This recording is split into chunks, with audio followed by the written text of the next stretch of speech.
Merci d'être présent pour cette conférence. Du coup, je me présente, je suis Vincent Guillemot, directeur de la partie études de l'entreprise Derven. La conférence s'intitule aujourd'hui « Accompagnement écologue au projet d'énergie renouvelable ». Je ne sais pas si vous savez tous ce qu'est le travail d'écologue au quotidien. Peut-être c'est même le travail de certains d'entre vous, je ne sais pas. Ouais. Alors l'entreprise Derven a été fondée en 2002. C'est une entreprise bretonne, on est spécialisé dans le domaine du génie écologique et de la biodiversité. C'est aujourd'hui une holding avec 3 filiales. La filiale historique, Derven Travaux Aménagement, qui regroupe à peu près une vingtaine de collaborateurs spécialisés dans les domaines de restauration des milieux naturels. La filiale études, dont je m'occupe, Derven Conseil Ingénierie. On est basé à Rennes et à Nantes. On est une trentaine de collaborateurs aujourd'hui. Et une filiale complémentaire, Derven Compensation écologique, avec 3 collaborateurs. Aussi une filiale spécialisée. On intervient dans l'ouest de la France, Bretagne, Pays de la Loire, Basse-Normandie. Et on a aussi un local complémentaire à Vannes. On est depuis 2021 entreprise à mission, avec la raison d'être qu'on s'est donnée, qui est de rendre compatibles les activités humaines et la préservation de la biodiversité. Puisqu'en effet, on est convaincu qu'il ne faut pas opposer homme et nature, mais qu'à l'inverse, chacun peut être un levier d'amélioration pour l'autre. Et dans ce cadre-là, on a un ensemble de prestations autour de la biodiversité. Donc les prédiagnostics écologiques, des diagnostics de terrain. On est notamment spécialisé dans les milieux terrestres, donc la faune, la flore, les zones humides, le paysage. Tout ce qui est volet réglementaire, milieu naturel, études d'impact. Recherche, sécurisation des mesures compensatoires, suivi de chantier, travaux de génie écologique, suivi des mesures.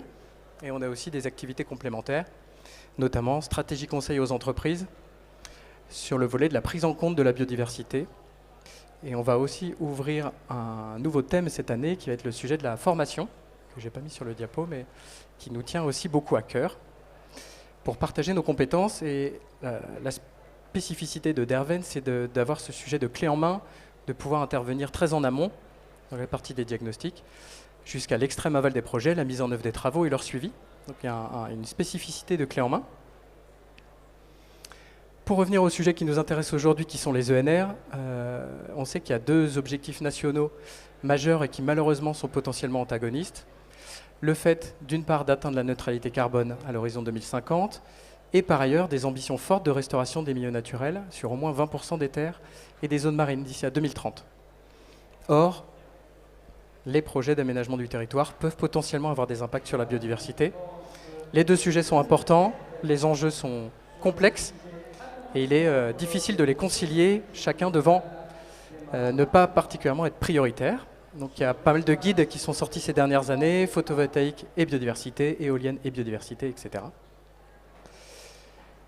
Et le photovoltaïque et les projets éoliens sont à l'interaction de beaucoup d'usages, notamment sur les espaces agricoles, mais pas que, aussi sur les secteurs urbains, et peuvent être décriés par les acteurs du territoire. Là, j'ai fait un petit florilège des problématiques de communication autour de la biodiversité et des projets ENR. Malheureusement, on entend souvent parler de la biodiversité côté énergie renouvelable, avec ce prisme-là plutôt négatif, alors que par ailleurs la filière se structure et continue de progresser sur la prise en compte de la biodiversité, notamment avec les démarches éoliens et photovoltaïques biodiversité.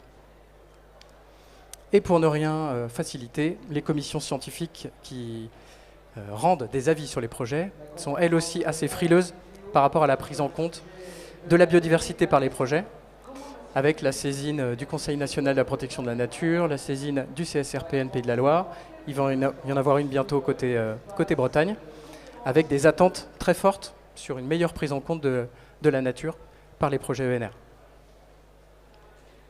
Alors pourquoi un accompagnement écologue ? La nature, il y en a à peu près partout, notamment des espèces animales.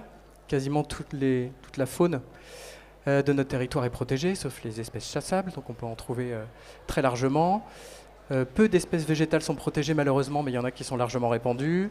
Les zones humides, les cours d'eau, et donc on trouve assez régulièrement à proximité ou concernés par les projets des espèces comme le grand capricorne, le lézard des murailles, vipère péliade, les onumides, les chiroptères, linotes, tariers, etc., etc. Donc ça, c'est extrêmement courant, d'où l'intérêt de bien prendre en compte ces éléments-là dès l'amont. Et le cadre réglementaire, sur le volet des contraintes, les procédures code de l'urbanisme, le code de l'environnement, est-ce que les projets sont soumis à étude d'impact ou pas, en fonction de leur volume. Est-ce qu'il y a ou pas des espèces animales ou végétales protégées, le sujet de la demande de dérogation, la loi sur l'eau, code forestier, etc., etc. Et donc, dans ce cadre-là, on mène au quotidien des expertises, donc les pré-diagnostics en amont des projets, pour optimiser la prise en compte de la biodiversité dès l'amont par les maîtrises d'ouvrage, les états initiaux complets avec les interventions de nos experts naturalistes sur le terrain, le sujet du conseil, l'accompagnement au projet, donc avec un parti pris qui est notre raison d'être, arriver à trouver un équilibre entre l'activité humaine et la préservation de la biodiversité. On a la chance justement d'avoir notre filiale travaux depuis plus de 20 ans, donc on a une grande expérience de la mise en œuvre des mesures, de ce qui marche moins bien, de ce qui marche pas du tout. Malheureusement, on a eu à essuyer des plâtres sur ces sujets-là, donc on peut faire profiter les projets de notre expérience.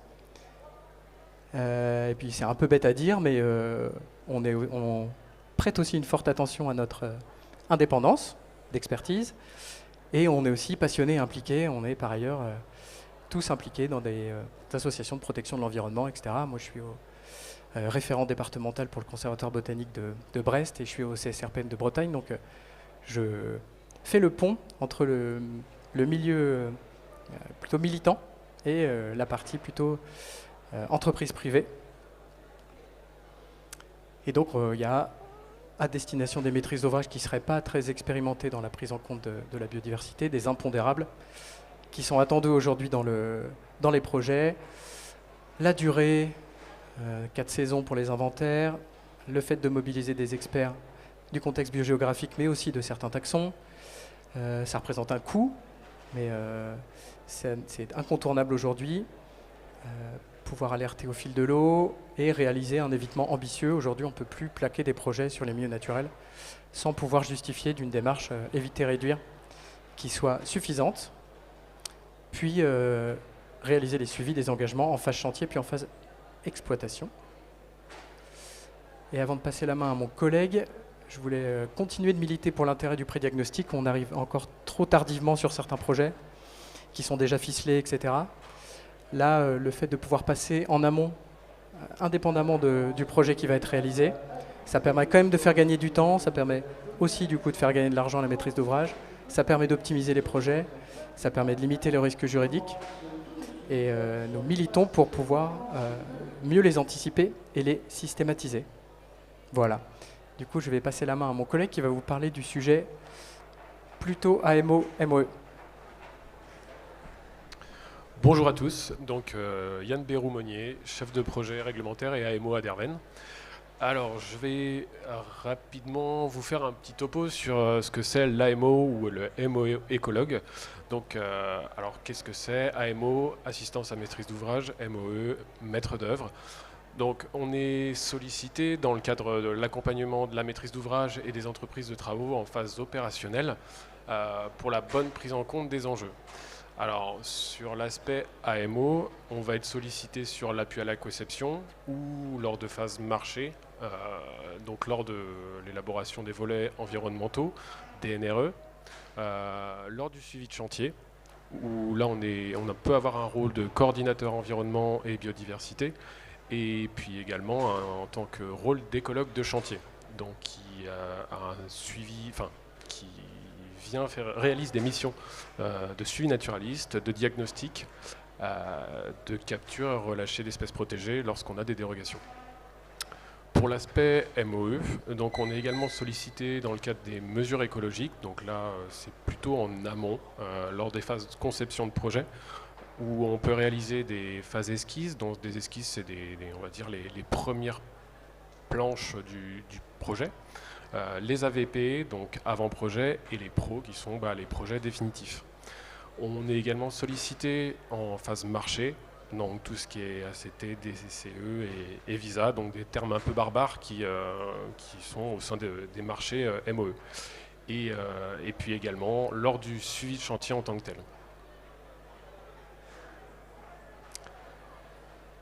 En ce qui concerne donc l'AMO écologue de chantier, chaque entreprise intervenante doit pouvoir disposer de moyens nécessaires à la reconnaissance des aléas écologiques. Pour cela, elle doit connaître le contexte local, notamment, mais également avoir les moyens de lutter contre les aléas techniques qui peuvent intervenir lors de la phase chantier. Donc pour cela, nous, on est amené à accompagner ces entreprises et les aiguiller sur ces aléas. Donc les missions principales d'un AMO écologue, donc au tout début, avant la phase de chantier, on réalise une inspection des habitats sur site. Donc la bonne prise en compte des enjeux de la part de la maîtrise d'ouvrage. Ensuite, on peut également sensibiliser et former les équipes travaux aux enjeux écologiques sur site, leur expliquer pourquoi est-ce qu'on réalise ce type de mesures, notamment éditer aussi des petits livrets d'accompagnement, que faire lorsqu'on trouve une espèce protégée, qu'est-ce qu'on fait. Donc là pour le coup, on met en défend l'emprise chantier et puis on appelle l'AMO écologue et on voit ce qu'il en est. Également les actions d'identification, de piquetage, de balisage, de mise en défense des habitats d'espèces protégées pour éviter tout impact lors de la phase chantier. Et puis on participe également à l'élaboration au contrôle des modes opératoires des travaux, donc en interaction avec les enjeux écologiques. La dernière mission d'un AMO écologue, ça va être vérifier la bonne remise en état du site.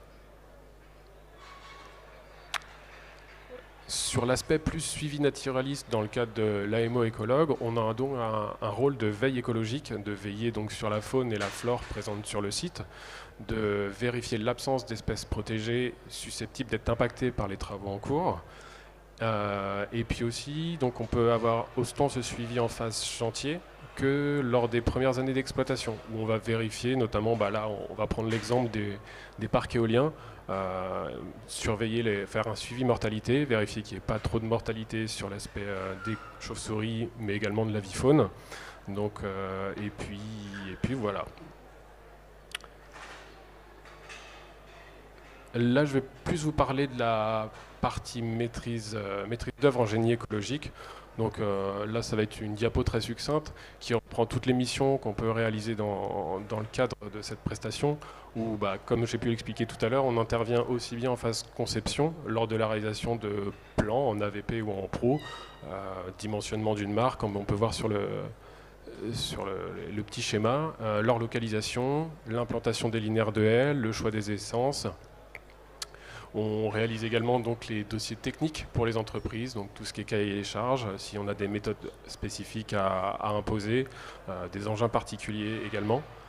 La consultation ou le conseil du choix des entreprises, donc ça c'est plus à destination directe donc de la maîtrise d'ouvrage.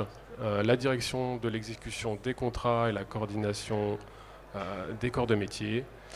Le suivi du chantier et des délais, donc là dans sa globalité, et donc la réception des travaux, la vérification de la bonne réception des travaux et donc des aménagements. Voilà pour moi. Merci Yann.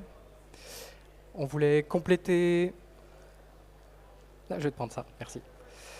Compléter la présentation pour insister sur le sujet de la compensation écologique, puisque pour le coup on est mobilisé sur le sujet depuis les années 2010.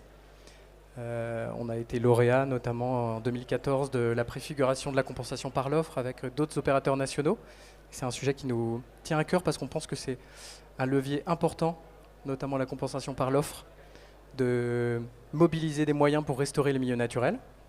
Donc on a un site internet qui s'appelle tout bêtement compensation-écologique.com qui permet de mettre en relation des porteurs de projets qui ont des besoins côté compensation écologique et des propriétaires fonciers qui mettent à disposition leur terrain sur lesquels on va aller nous réaliser des éligibilités et s'assurer que effectivement on peut générer une plus-value écologique.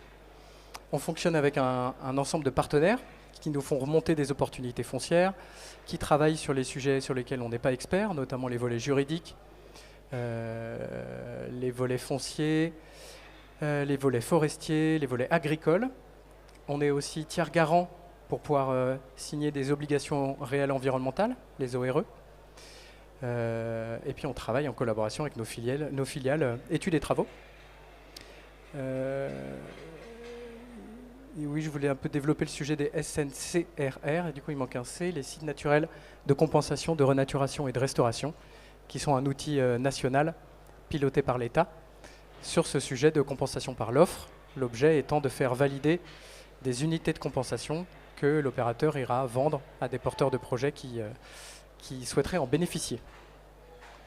Et là, pour le coup, on intervient à l'échelle nationale, plutôt dans les missions de pilotage de programmes de compensation. Et on a un réseau de partenaires écologues qui, eux, vont faire la partie terrain dans l'est de la France, dans le sud de la France, dans l'ouest de la France. Et on voulait vous présenter 2 innovations pour terminer. On est en train de finaliser le développement d'une méthode de définition des pertes et gains écologiques qui permet de pallier peut-être à un ensemble de lacunes aujourd'hui dans les méthodes existantes, puisqu'elles sont souvent soit partielles, soit trop complexes, soit à l'inverse trop simplistes. Donc on est en cours d'échange avec le Muséum d'Histoire Naturelle et le CEREMA pour avis.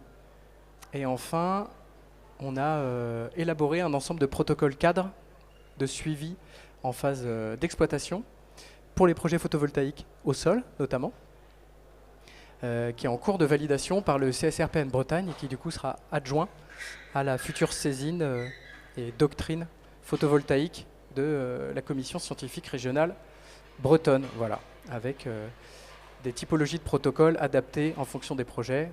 Est-ce que ce sont des projets plutôt ombrières, des projets au sol, etc. Et est-ce qu'on est sur une occupation du sol très agricole ou sur une occupation du sol plus naturelle?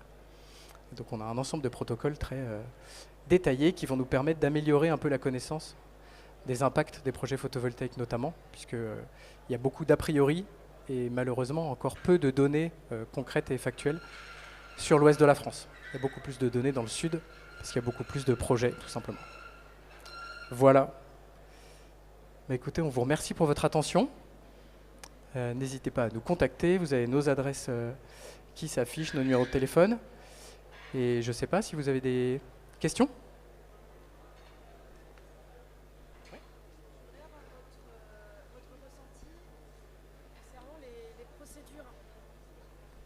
Bonjour, je voudrais votre ressenti en tant qu'expert sur l'accélération des procédures pour tout ce qui est études d'impact, réduction des délais des recours sur l'implantation de parcs éoliens terrestres, dématérialisation des démarches. Par rapport à ce que vous venez d'exposer, je trouve que ça ne va pas dans le bon sens. Quel est votre regard? Parce que moi, je vois ça de mon œil à moi. Bah, je pense que malheureusement, c'est lié au constat que les projets mettent beaucoup trop de temps à être coincés dans les processus administratifs. Donc c'est vertueux en théorie. Après, en pratique, ils ont beaucoup réduit la consultation du public. Et finalement, je trouve que c'est là où c'est dommage, c'est qu'on aura des délais qui vont être beaucoup plus courts, peut-être à l'échelle de quelques semaines, voire même 1 ou 2 semaines, pour pouvoir donner notre avis sur les projets. On sait que les dossiers sont très lourds, très complets, très précis, etc. et qu'il faut déjà être un peu expert pour pouvoir s'exprimer. Alors si en plus on compresse le temps, c'est vraiment dommage. Après, il ferait mieux de mettre un peu plus de moyens côté service de l'État, qu'on leur donne plus de moyens pour pouvoir faire mieux leur travail, malheureusement.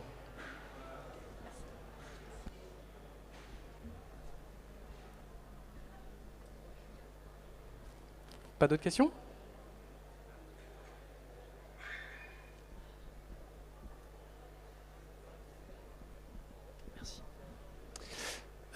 Du coup, la méthodologie que vous êtes en train de développer sur analyse des enjeux, analyse des impacts, c'est quoi la finalité à terme? C'est de pouvoir avoir une méthodologie, on va dire, uniformisée pour tout le monde, ce qui finalement manque et ce que l'Adréal en fait nous promet depuis que je travaille en bureau d'études. Ça fait 8 ans qu'on nous promet une méthodologie uniformisée pour que eux gagnent du temps aussi, parce que si la méthodologie est déjà fixe finalement, ils ont juste à analyser, aller au bout, quoi, plutôt que faire des cas par cas par rapport à chaque bureau d'études qui a un peu sa petite tambouille de son côté. Donc c'était surtout ça ma question. Est-ce que l'objectif justement de développer quelque chose avec le muséum et puis toutes les administrations compétentes, est-ce que l'objectif serait vraiment de faire quelque chose à développer à plus grande échelle et que tout le monde bosse sur la même base, quoi. Merci. L'objectif initial, c'était plutôt de cocher des cases qui nous semblent manquantes. C'est une méthode de perte et de gain.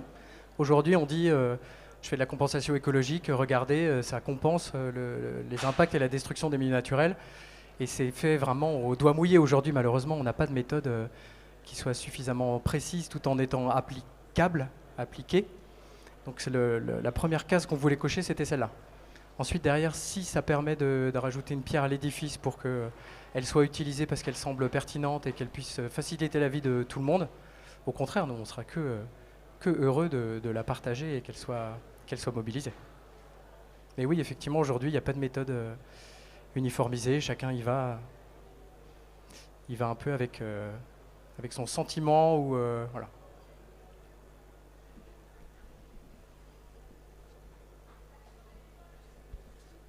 Eh bien, merci à tous d'avoir passé ce temps avec nous. Bonne fin de salon.